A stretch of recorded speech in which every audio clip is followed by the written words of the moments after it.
Bienvenidos, bienvenidas a Los Pasillos del Poder. Espero que ya nos conozcas el detrás de escena de la política argentina y la explicación de por qué pasa lo que pasa. Todas las semanas nos zambullimos en la rosca política local.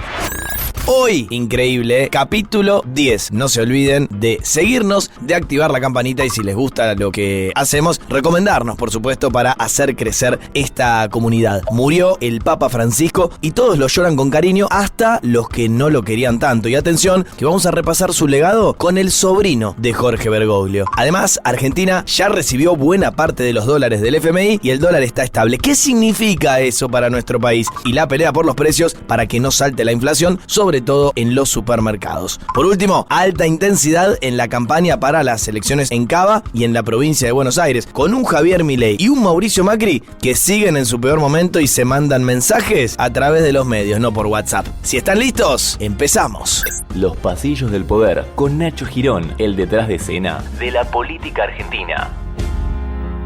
La noticia de esta última semana tuvo que ver claramente con la muerte del Papa Francisco. Se fue este 21 de abril a las 7:35 de la mañana, hora de Roma, 2:35 hora argentina. Por eso arrancamos la semana con realmente mucha conmoción. Ya venía mal de salud, esto lo sabés, después de 38 días de internación, sobre todo con problemas respiratorios a partir del 14 de febrero. Pero lo que iba a ser un papado corto de 4 o 5 años, según Jorge Mario Bergoglio le había dicho a sus amigos en aquel año 2013, terminaron siendo 4.422 días de papado, desde específicamente el 13 de marzo de 2013. La verdad que me había anotado un montón de posibles aristas de legados del Papa Francisco para el futuro, pero se me ocurrió otra cosa. Hablé con José Ignacio Bergoglio, que es el hijo de María Elena, la única hermana con vida de Jorge, del Papa. Alguien muy cercano, es el sobrino justamente de Bergoglio, y me animé a preguntarle cuánto cambió su tío en estos años, desde que era Jorge Bergoglio hasta que se convirtió en el famoso Papa Francisco. A ver, José. Hola, Nacho. Bueno, a ver, no, yo no siento que haya habido una diferencia sustancial con respecto a Jorge Mario y el Papa Francisco. La única gran diferencia era la responsabilidad que él le tocó asumir ese 13 de marzo, porque Francisco nunca dejó de ser Jorge. Siguió siendo la misma persona cercana, humilde, austera, amable, afectuosa, rígido también, o sea, rígido en el sentido de la rectitud, esa es la palabra, muy recto, pero nunca perdió el sentido del humor, nunca perdió esos gestos de cercanía y de solidaridad, nunca dejó de preocuparse por toda la humanidad. Creo que la gran diferencia fue la enorme responsabilidad que le tocó asumir en marzo del 2013. Bueno, ahora que José Ignacio Bergoglio nos confirma que el Papa Francisco, pese a toda la parafernalia que obviamente rodea a cualquier líder de la iglesia, ni hablar si estamos hablando de un sumo pontífice, no cambió, se mantuvo más o menos en la humildad que desplegó aquí en la República Argentina, le pregunté también cuál es su legado y la verdad que tocó puntos muy interesantes. Con respecto a si va a dejar un legado, yo creo que sí, yo creo que son muchos, ¿no? Pero para puntualizar, creo que él puso la discusión sobre la mesa el tema del cuidado de la casa común, el cuidado del medio ambiente, la protección de los extremos, digo, de los más niños, de los más chiquititos y la tercera edad, la profunda lucha contra la cultura de descarte, ni hablar de las grandes modificaciones que ha incluido en el Vaticano con respecto a las finanzas del mismo, su apertura con respecto a la comunidad homosexual, a las mujeres, el enorme lugar que le ha dado a las mujeres dentro de la estructura vaticana, su constante trabajo para lograr la paz mundial, el trabajo ecuménico que venía ya haciendo desde que era cardenal y que ya como papa lo pudo profundizar mucho más. Pero creo que Francisco, o Jorge, como lo quieran llamar, porque él quería seguir siendo el padre Jorge, creo que ha dejado una marca muy grande, también en el sentido de una iglesia pobre para los pobres y de pastores con olor a oveja. Primero, agradecerle a José Ignacio Bergoglio, el sobrino divino del Papa, ni más ni menos, por darnos estos minutos para los pasillos del poder ante tanta demanda, porque lo están llamando realmente de todo el mundo. Pero me voy a animar también a agregar algunos puntos que Bergoglio no tocó. El Papa renovó en el medio de estos 12 años de papado el turbio sector de las finanzas del Vaticano, que habían estado envueltas en escándalos, y creó de hecho en 2014 un secretariado para la economía y impuso también medidas anticorrupción y algunos estándares bastante exigentes para las inversiones del Vaticano. Otro eje central es que tuvo Francisco a la pedofilia como un punto muy importante. De hecho, se disculpó públicamente por haber defendido erróneamente a un obispo y creó una comisión de consulta para la protección de menores, es decir, cuidó a los más chicos y admitió parte de lo que la iglesia hizo mal para justamente esa institución tan jerárquica. Esto significó un montón. Escribió una encíclica en paralelo donde pidió el uso responsable de los bienes que Dios puso en la tierra, o la agenda verde, y por eso te imaginas que muchos líderes por ahí que no comparten esta agenda lo enfrentaron mucho por ese asunto. Realmente abrazó a los migrantes, otra problemática hiper actual, y tuvo un diálogo muy fluido con todas las religiones, sobre todo las monoteístas, especialmente con el Islam, que quedó reflejado ese vínculo que tenían en una visita histórica realmente a Irak en el año 2021. Pero acá me quiero meter también con algo muy relevante, que es que el Papa poco a poco en estos años fue nombrando cardenales un poco más progresistas, menos conservadores, y además equilibrando un poco el equilibrio de poder que hay en la iglesia. Entonces lo que antes era todo más tirado a lo conservador, ahora parece estar un poco más en equilibrio, y creemos, ahora me voy a meter con el cónclave, que el próximo Papa podría eventualmente mantener una línea, no te digo igual, pero un poquito más racional y más parecida a la que desplegó el Papa Francisco. Pero les voy a ser honesto, como siempre les prometí acá desde el capítulo 1 en los pasillos del poder, soy de los que piensa que es una verdadera deuda pendiente que el Papa no haya logrado poder cerrar una agenda equilibrada que le permitiera venir a la República Argentina, como sí hizo, por ejemplo, Juan Pablo II, que llenó calles y calles y calles de algarabía religiosa. Bueno, esto quedó en el tintero. Y yo les decía al principio que le están dando cariño incluso hasta los que estuvieron más lejanos al Papa Francisco. Lo despidió con pomposas palabras Donald Trump y lo despidió también Javier Milei. Ustedes saben que esa relación había arrancado muy mal, sobre todo porque en campaña Javier Milei había dicho que el Papa era el representante del maligno en la tierra. Después ese vínculo que empezó mal terminó frío, pero yo creo que no terminó de la peor manera. En todo caso tuvo la misma distancia que el Papa mantuvo con Mauricio Macri o Cristina Fernández de Kirchner o el propio Alberto Fernández. Pero bueno, Milei entendió que en este momento lo mejor era ir a saludarlo al Papa, a darle el adiós final y además destacar su figura. Para el presidente es el argento más importante. Me parece que es un evento extremadamente importante porque básicamente le guste a quien le guste, el Papa Francisco, Jorge Bergoglio, ha sido el argentino más importante de la historia argentina. Es decir, el líder llegó a ser el líder espiritual de más de 1.500 millones de seres humanos. Estamos hablando de una persona de una envergadura enorme. Tuvimos el privilegio de que sea argentino y como jefe de Estado no puedo dejar de asistir a un evento de semejantes características, en especial siendo que el pueblo argentino es un pueblo católico. Entonces espero representar a la altura de las circunstancias a los argentinos, digo, que tienen fe católica y que, digamos, básicamente veían en el Papa Francisco un líder que claramente era un líder impresionante. O sea, cuando uno después lo conoce, los que hemos tenido la posibilidad de conocerlo en persona y saber cómo actúa en política internacional y demás, sabemos de la estatura política que tenía.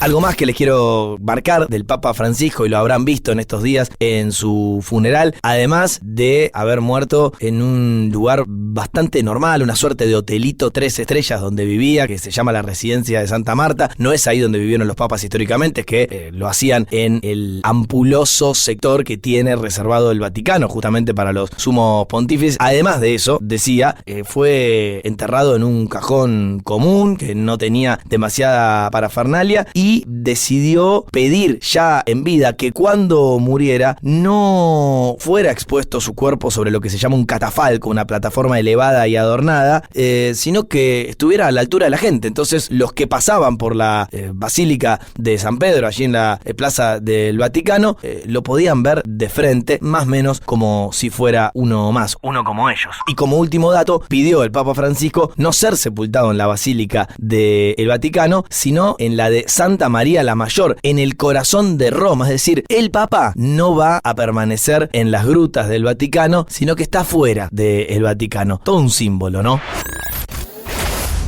Un tema que no quería obviar tuvo que ver con que en esas primeras horas en las que nos enteramos que el Papa Francisco lamentablemente había fallecido, hubo una misa muy importante en la iglesia de San José de Flores, en la capital federal, ahí donde el Papa desarrolló la mayor parte de su vida. Fue a esa celebración la vicepresidenta Victoria Villarruel y cuando salió se encontró con un montón de gente en la puerta que la abucheaba, la insultaba y le cantaba como a los nazis te va a pasar, a donde vayas los iremos a buscar. Y la realidad es que enseguida pensé, y también les quiero hablar con el corazón, que esos que estaban ahí no habían entendido nada sobre el mensaje de Francisco, que recibió hasta último momento, sobre todo a los que pensaban diferentes, aún no coincidiendo absolutamente nada, al menos ese es mi caso, con la vicepresidenta de la República Argentina. Flaco favor le hacían al Papa, abucheándola, insultándola o diciendo que la iban a perseguir. Coincide conmigo en este sentido Martín Bourdieu, el párroco de la iglesia de Flores, que estuvo presente en ese evento y me decía en estos días lo siguiente. La verdad que fue muy triste eso, porque bueno, era un día de dolor, era un día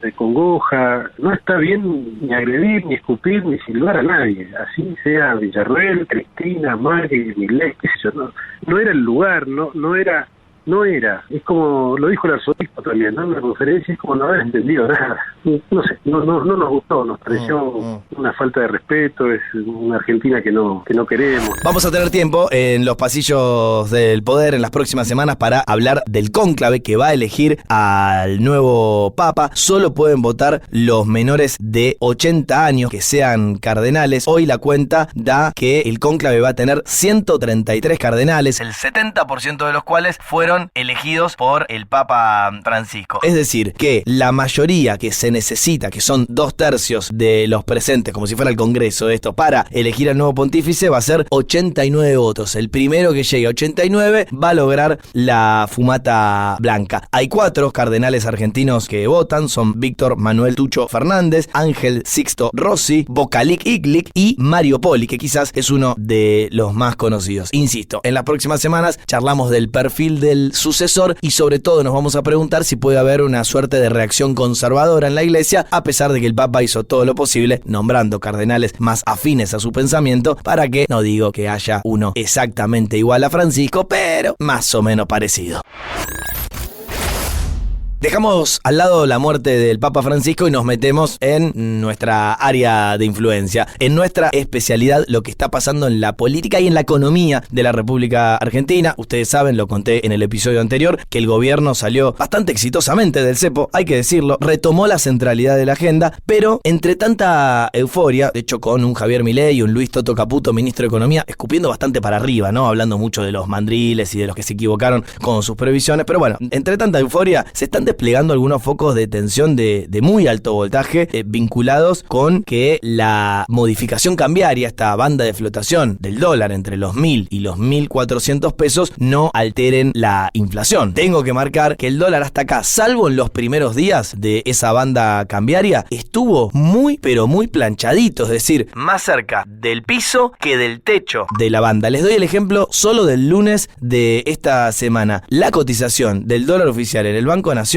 cayó a 1.110 pesos y el blue se derrumbó 8% y estuvo en 1.150 pesos. Es decir, te lo paso en limpio, estamos más o menos en estas horas en cotizaciones que son más baratas que las que había antes de salir del cepo y antes de inaugurar la flotación cambiaria. Obviamente, si vos sos un argentino común y corriente como yo, que quiere viajar al exterior, bueno, está tirando manteca al techo porque siente que todo le sale más barato, más allá de que la Argentina está claramente cara en dólares. Pero si vos sos un exportador contador, o si vos, por ejemplo, perteneces al sector del campo y la verdad que no estás muy contento porque estás con un dólar que sentís que está completamente atrasado. La gran pregunta es cuánto tiempo el gobierno argentino va a poder sostener la cotización de la divisa extranjera en estos valores. En ese sentido, otra buena noticia para el gobierno que hay que marcar es que el gobierno de Estados Unidos dijo que estaría dispuesto a ofrecerle una línea de crédito a la Argentina si lo necesitara. Lo hizo el secretario del Tesoro de los Estados Unidos, yo se los conté, Scott Bessent, que vino a la Argentina y que aseguró ante inversores que la Casa Blanca podría otorgarle al gobierno argento una línea directa de crédito en el caso de que hubiera un shock internacional. Esto hay un antecedente, ya se hizo, fue en 1995 cuando el presidente Bill Clinton autorizó un préstamo de $20.000 millones a México a través de lo que, insisto, se denomina Fondo de Estabilización Cambiaria del Departamento del Tesoro de Estados Unidos. Decía que es una buena noticia porque es un respaldo más para el plan del gobierno. Pero salgamos de la macro y vamos a meternos con la micro. ¿Qué pasa con los precios en este contexto? Bueno, los supermercados en los primeros días de la salida del cepo y de la flotación cambiaria, ahí sí había habido un salto devaluatorio de más o menos el 10 u 11%, depende de la jornada, y ahora, como les decía, todo se estabilizó. Están resistiéndose a aplicar aumentos. ¿Por qué? Porque alimenticias y algunas empresas de consumo masivo mandaron en los primeros días después de la salida del cepo listas actualizadas con subas de entre el 7, el 8, el 9 y hasta el 10%, y los super se negaron a aplicar esos incrementos y empezaron a negociar cómo hacer para contenerlos. Quiero contarles algo de la intimidad de los pasillos del poder, como es el nombre de este podcast. A mí, no uno, ni dos, tres supermercadistas importantes, dueños de supermercados, me dijeron, ojo, no fue todo tan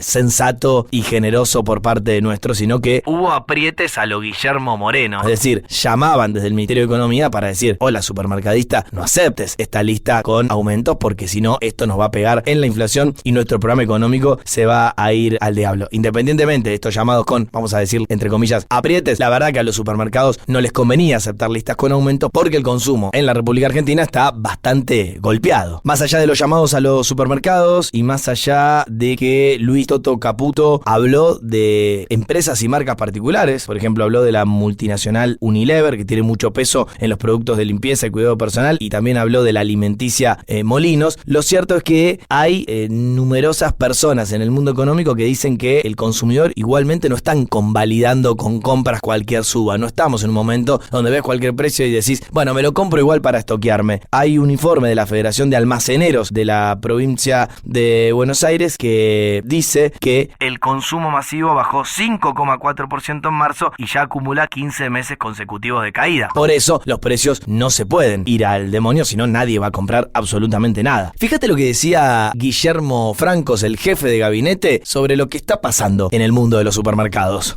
A mí me encantó la reacción de los supermercados, me pareció extremadamente positiva, porque ayer me preguntaba también, veo que Toto Caputo ahora está negociando con los supermercados, del kirchnerismo por supuesto, ¿no? Y yo digo, no es que Caputo esté negociando con los supermercados, es que los supermercados se plantaron hasta los principales productores de alimentos y dijimos, no te acepto estos alimentos con una suba del 12%, ¿te los llevas o me los bajás el precio? ¿Por qué le dijeron eso? Porque saben que la gente no tiene poder de compra para comprarlo un 12% más caro, un 9% más caro, como mencionaban en los medios hoy. Entonces, le dijeron, quienes venden en la cadena comercial, le dijeron a los productores, macho, vos no tenés razón para aumentar los alimentos en estos porcentajes, así que o lo bajás o no te compro. Eso me parece buenísimo, eso es un cambio cultural importante. Por supuesto que necesita su tiempo, como todo, no es que lo vamos a conseguir solucionar de un día para otro, esto lleva su tiempo. Entonces es cierto que la Argentina estaba acostumbrada a que si el dólar subían los precios y después no bajaban. Bueno, acá cambió.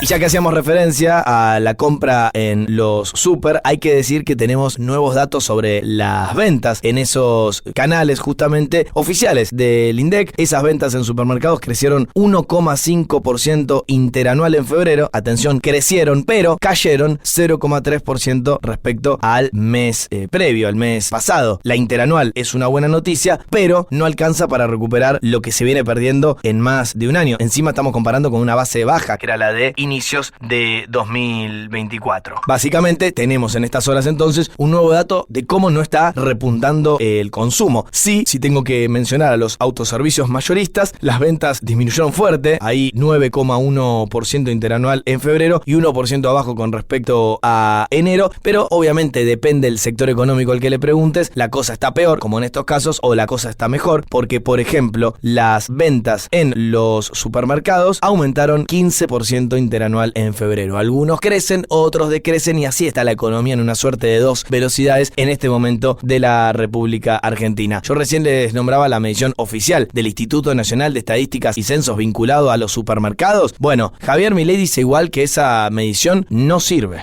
La función de consumo, y usaba como datos como la venta de supermercados, como la venta de shopping, todo eso, y quería explicar, no me daba nada.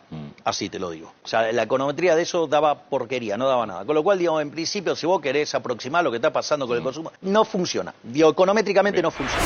Hablamos de la macroeconomía, hablamos de los supermercados y los precios, y hay que hablar de los sueldos, porque sin tu salario actualizado, por supuesto, no podés comprar absolutamente nada. Después del cepo y después de este nuevo tipo de cambio flotante, se está pronosticando que puede haber una suba en la inflación. El que está más cerca del pensamiento del gobierno dice, bueno, quizás una suba muy chiquita, es decir, dejar la inflación en 3,5, 3,6, 3,7%, pero los que no quieren al gobierno ven subas en los próximos 2 o 3 meses de entre el 4 y 5%, sobre todo en abril y mayo. Sea como sea y pase lo que pase, es válida la pregunta sobre los salarios, porque más de uno en la República Argentina, no me dejas mentir, sienten que el dinero no está alcanzando y que encima los acuerdos paritarios son bastante malos. Hoy la pérdida del poder adquisitivo está alcanzando a casi todas las actividades, aunque hay algunas que lo sufren de forma más dramática que otras. Pese a esto, el discurso oficial, en este caso de vuelta en la voz del jefe de gabinete, Guillermo Franco, que fue a dar su informe de gestión al Congreso Nacional, es que todas las categorías de los sueldos subieron en el último año. A ver, Guillermo. En los últimos 12 meses computados, los salarios aumentaron un 117%, con una diferencia favorable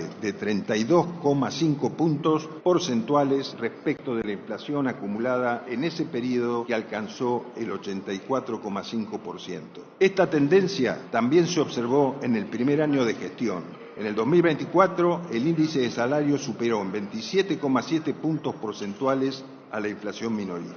Entre febrero del 2024 y enero del 2025, todas las categorías de trabajadores registraron en promedio incrementos salariales por encima de la inflación.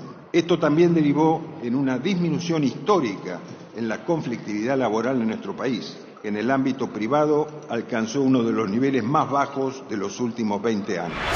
Te digo la verdad, y lo podés ver con las estadísticas, el salario privado registrado, el que está en blanco, hablando mal y pronto para que se entienda, es verdad que fue recuperando poder adquisitivo en los últimos meses. El salario público está muy golpeado y el salario informal, la verdad, está perdiendo como en la guerra, pese a alguna recuperación circunstancial de los últimos meses. A pesar de este contexto, cerca del presidente repiten esta frase: que todo el mundo se olvide de las paritarias libres, porque lo que quieren hacer es que haya subas de salarios de no más del 1 y pico, 2 como mucho a nivel mensual. Y hay un caso que me parece espectacular por lo dramático. El gremio UPCN, la Unión del Personal Civil de la Nación, había arreglado una paritaria de aproximadamente el 1 y monedas %. Ni bien salió la inflación de marzo, recuerden, 3,7%, el propio jefe de ese sector de UPCN, Andrés Rodríguez, dijo que la paritaria se quedó atrás y que había que renegociar todo de vuelta.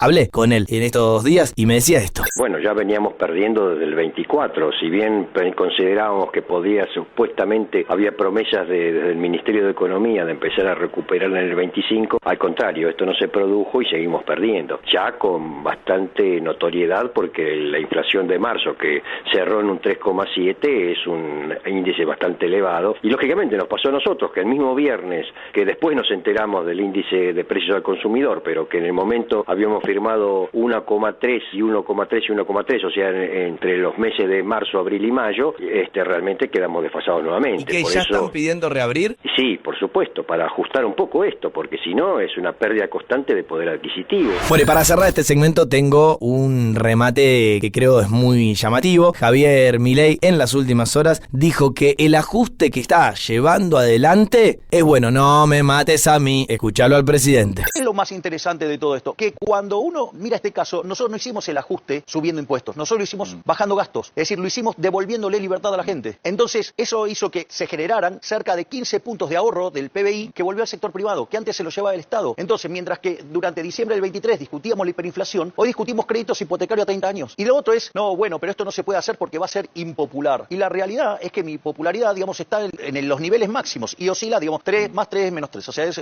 normal. Y la pregunta es, ¿por qué? Porque el ajuste es popular. Básicamente, ¿por qué? Primero, porque baja la inflación. Al bajar la inflación, ¿quiénes son los más favorecidos? Los sectores más vulnerables de la economía. Digamos, yo entiendo, digamos, que algunos periodistas, digamos, economistas y demás, que odian al liberalismo, digamos, traten de menospreciar y ningunear los resultados. Pero están ahí y la gente, digamos, ya sabe lo que está pasando. Entonces, en ese sentido, me parece que los logros son impresionantes y no es que se hicieron con cualquier tipo de ideas, se hicieron con las ideas de la libertad. Hoy el mundo tiene más esperanza de que todo eso que los estatistas decían que no se podían hacer, nosotros estamos demostrando que se puede hacer y que es popular el ajuste, porque en el fondo, digo, usted, digamos, o sea, si usted tiene un problema, un parásito en el cuerpo, ¿qué hace? ¿Mata al cuerpo del humano o al parásito? Hay que extirpar ese parásito. Claro.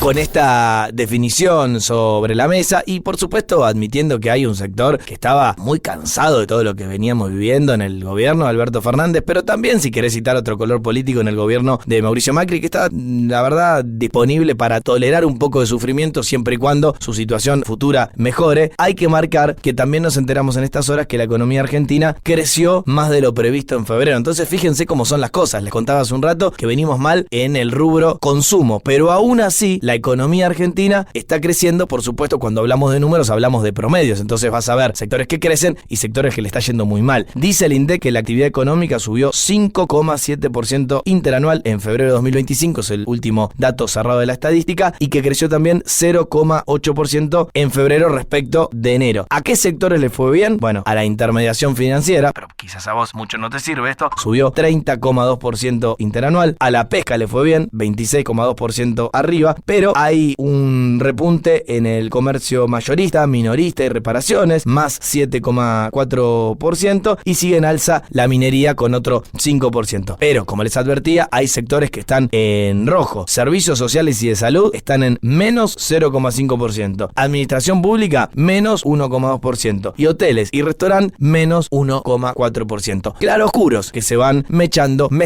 en la economía que propone Javier Milei.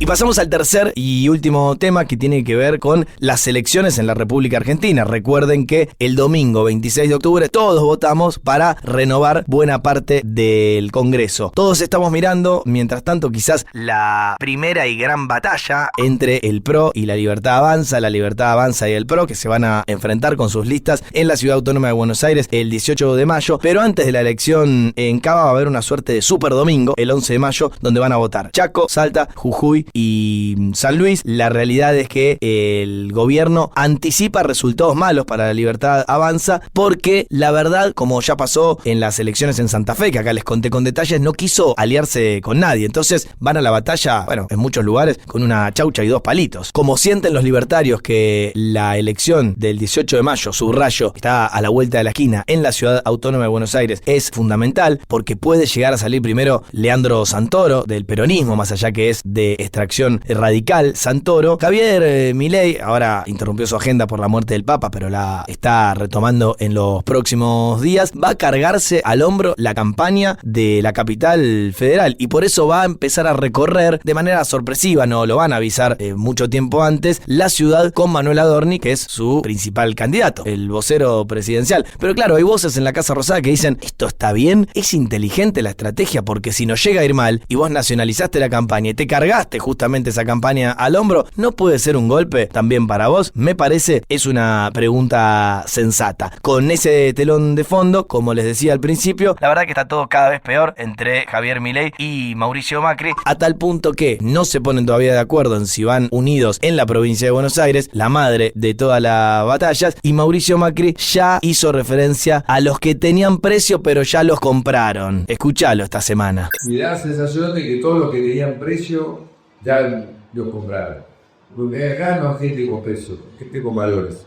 Y si realmente hay vocación de trabajar juntos, la vamos a encontrar, la vamos a tener. Estas palabras las dijo el expresidente de la República Argentina al lado de Cristian Ritondo, que es uno de los que se sospecha podría cambiar de bando, pero me parece que estuvieron más vinculadas y teledirigidas a Diego el Colorado Santilli, que según cuentan en los pasillos del poder, ya tiene todo firmado para irse con La Libertad Avanza y dejar el PRO. Javier Milei recogió el guante y ya que Mauricio Macri hablaba de traidores, de facturas y demás, le dijo esto. Bueno, digo, lo primero que digo entonces que traiga la factura, que la muestre. ¿Qué crees que te diga? No, porque me da la sensación de que ya no hay ninguna alternativa de acuerdo. Bueno, digamos, puede ser que en un grupo minúsculo del PRO no quiera el acuerdo, pero, por ejemplo, el acuerdo para la provincia de Buenos Aires marcha muy fuerte y yo no tengo, digamos, ninguna duda que entre el profe Espert, digamos, Cristian Ritondo y el Colo Santilli se van a poner de acuerdo para armar digamos, obviamente con el trabajo en lo que es el armado de la estructura de pareja y los Menem, digamos, de armar una estructura súper competitiva para arrebatarle la provincia de Buenos Aires al soviético, al comunista, digamos, al bolchevique, digamos, al liliputiense comunista. Recuerden que hasta el momento hay una elección primaria en la provincia de Buenos Aires el día 13 de julio y la elección general en ese territorio va a ser el 7 de septiembre, pero si nada cambia, y esto se los vengo adelantando, las primarias abiertas, simultáneas y obligatorias no se van a hacer en la provincia de Buenos Aires. Están terminando de negociar todos los sectores con mucha interna, sobre todo entre Axel Kicillof, Cristina Fernández de Kirchner, Sergio Massa y toda la oposición en la provincia, pero es prácticamente un hecho, ya se los voy a estar confirmando más adelante, que no va a haber paso y entonces el bonaerense va a tener que votar el 7 de septiembre y, como les dije, por supuesto, la general nacional el 26 de octubre. Así llegamos entonces al final de una nueva edición de Los Pasillos del Poder, el detrás de escena de la política argentina y la explicación de por qué pasa lo que pasa en nuestro capítulo 10. Si les gustó lo que escucharon, insisto, pásenselo a sus amigos, familiares y conocidos para que se zambullan un poquito más en la política argentina. Soy Nacho Girón, les agradezco de todo corazón y nos reencontramos la semana que viene.